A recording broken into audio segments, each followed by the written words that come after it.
but this is the guy that's responsible for American deaths, responsible for terrorism. And you said that he has now, with the organization he created, have sleeper cells here in America. Can you explain like what that is, what that means for America, and how in the world did he get them in here?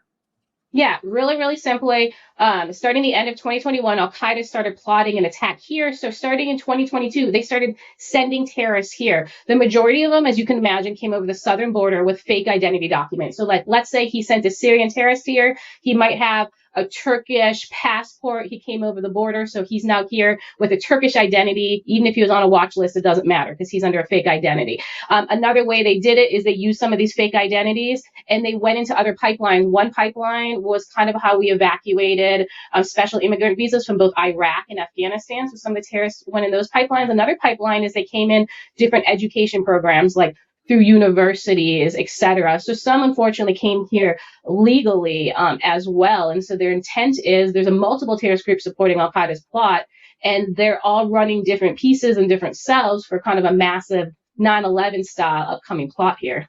That there's a reason why we have a strategic partnership with Israel, because they are fighting our enemy in the Middle East, and we give them billions of dollars in aid for military funding, which would make sense that we're using them kind of like almost like proxy to do these wars, and we're funding that.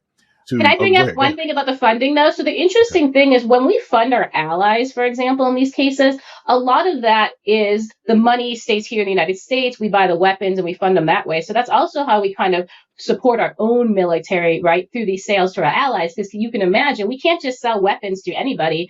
We have moral compasses. Some people use these weapons in horrible ways against their own people and for genocides and stuff. So we are very particular about our allies and who we give weapons to, but that money really filters mostly into us.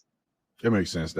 And yeah, a lot of people don't know that. Like they say, we give Israel $3.8 billion a year, but it's like, no, we don't just give them the money and let them go buy military equipment anywhere in the world. They have to come to us to use all of that money with us. Or at least in this year, I think the last year they have to use 75%. I think it's going to end up being 100% of that military funding. They have to come through us. And I think it's like a bank account. It's not even like a money given. It's kind of like they have a credit line through things that they, end up using. That's our military equipment, which brings economic money back to the America and our national security. Because a lot of people complain that we should not be allied with Israel and that they're a negative force to America and all of those things. I mean, somebody who's seemed to be an expert like you that know a lot about the involvement with Syria and Afghanistan. And I mean, is there any truth to any of those claims that somehow Israel is not really an ally of America? Yeah, I really don't think that's the case. I'm obviously anti-terrorist. A lot of that comes in as a part of terrorist propaganda, unfortunately. What is a fact is the plan